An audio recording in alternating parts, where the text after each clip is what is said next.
dia tonga soa atao amin'ny fandaharana Jeanne Forest Santé aty Canada indray ianao. Ny resahantsika an'io zany dia ny momba ny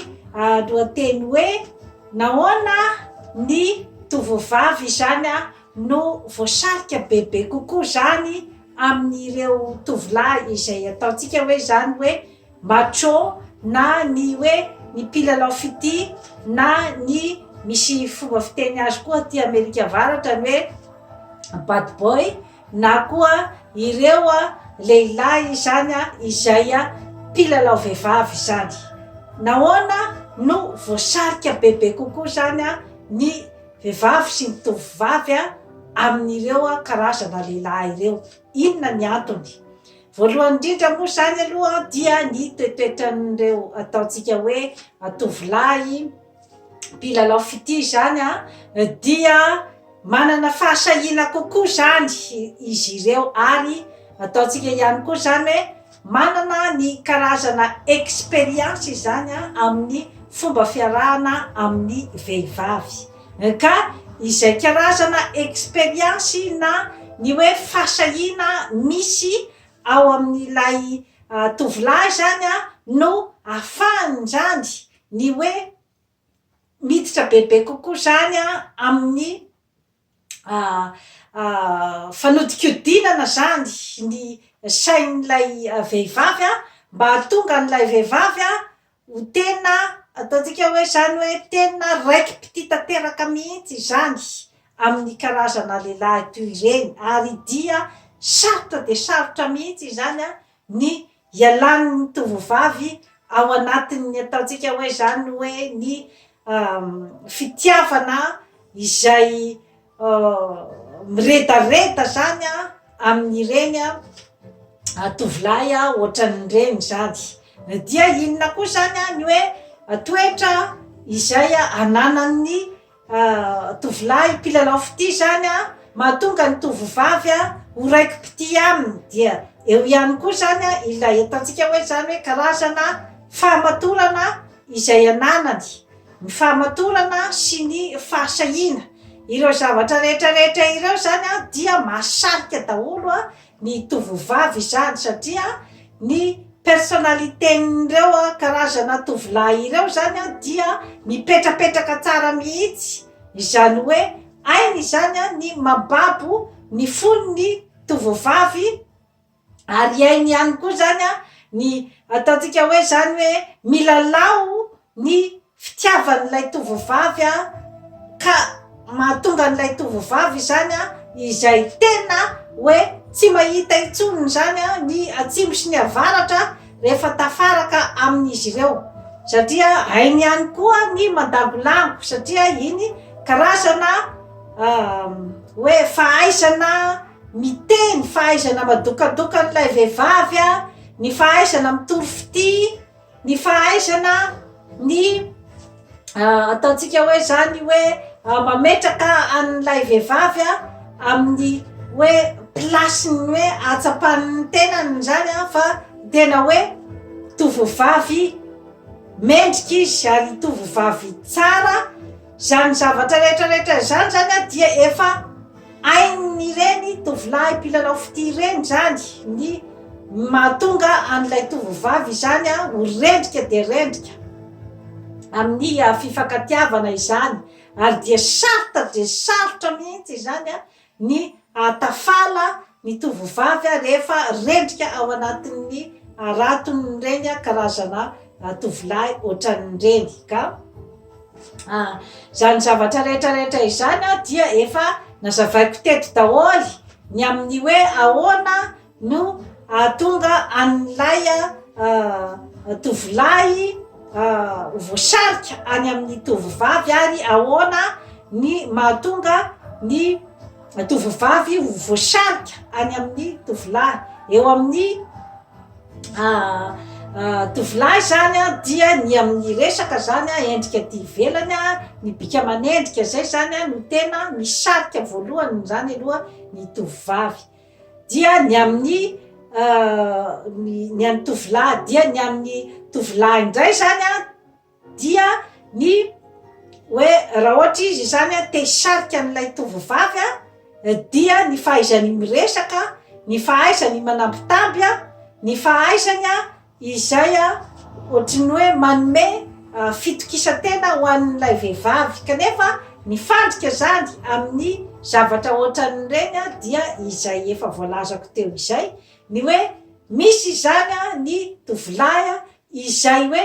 manao an'izay karazana fihetsika rehetra izay a, zay karazana paikady izay zany a, ny hoe juste fotsiny zany a azahoana ny fon'ilay vehivavy a, ahafahana milalao azy fotsiny a, fa tsy tena hoe miditra amin'izany tena atao hoe fitiavana izany zany, fa ny hoe ny faniriana fotsiny hoe am-babo dia ny faniriana fotsiny zany a ny amin'ny hoe firaisana lanofo. Ka amin'izay fotoana zay zany ianao raha tovovavy dia tokony hieritreritra tsara, adiadio tsara ny olona izay tena hoe mambabo ny fonao tanteraka alohan'ny idirana amin'ny fanambadiana, satria raha ohatra ka tsapanao fa olona milalao fity fotsiny no ataony aminao dia mieritrereta ihany satria rehefa miditra amin'izay atao hoe milalao fity zay ny tovolahy dia ohatrin'ny fafinaretana rehetra ihany, ohatran'ny fiankinan-doha rehetra ihany ny fanaovany azy io, ohatrin'ny sigara izay foany dia ariny rehefa avy eo, ohatrin'ny silgoma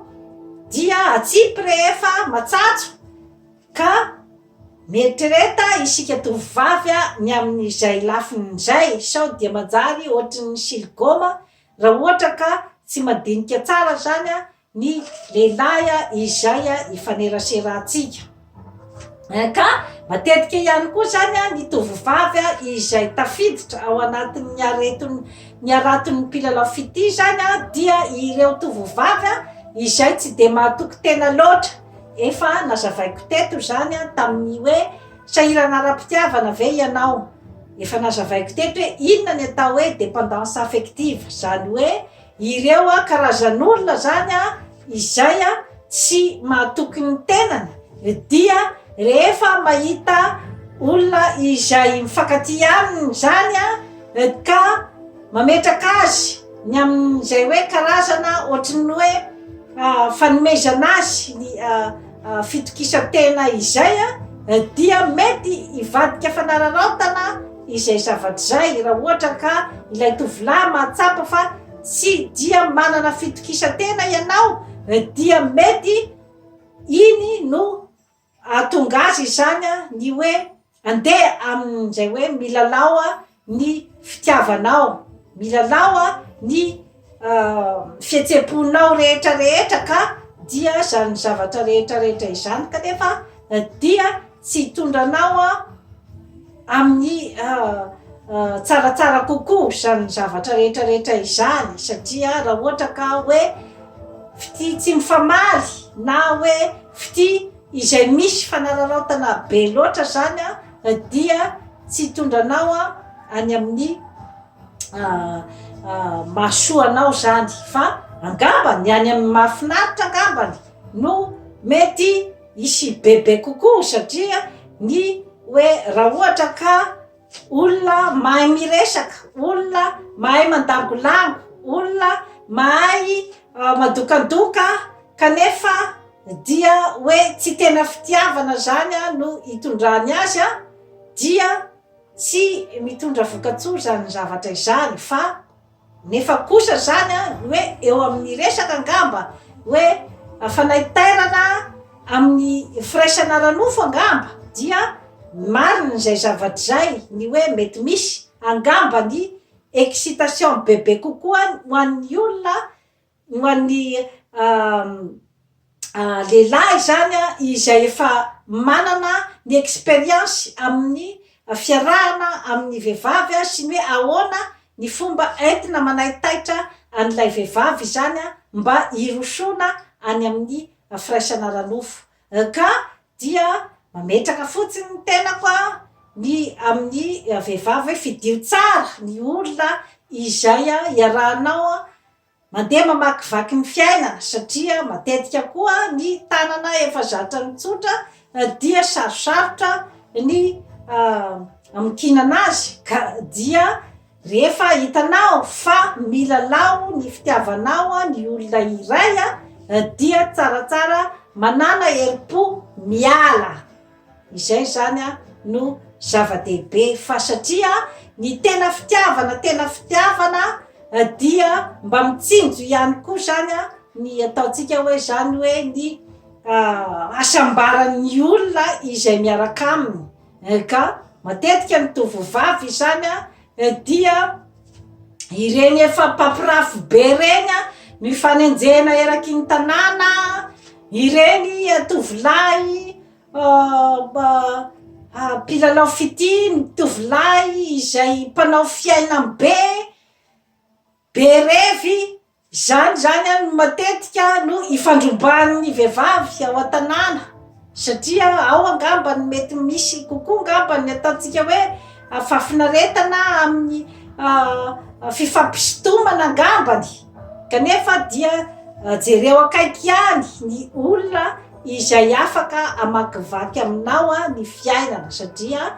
dia ny olona tena tianao no afaka aharitra hiaraka aminao zany amin'ny famakivakiana ny fiainana. Ka dia mahaiza misafidy ny mahasoa sy ny mahafinaritra. Dia toy izay indray tompoky lahy sy tompoky vavy no azo natolotra antsika anio manao fa bonne mort zany forêt santé aty Canada fa hanatsara ny fiainanao. Bye bye.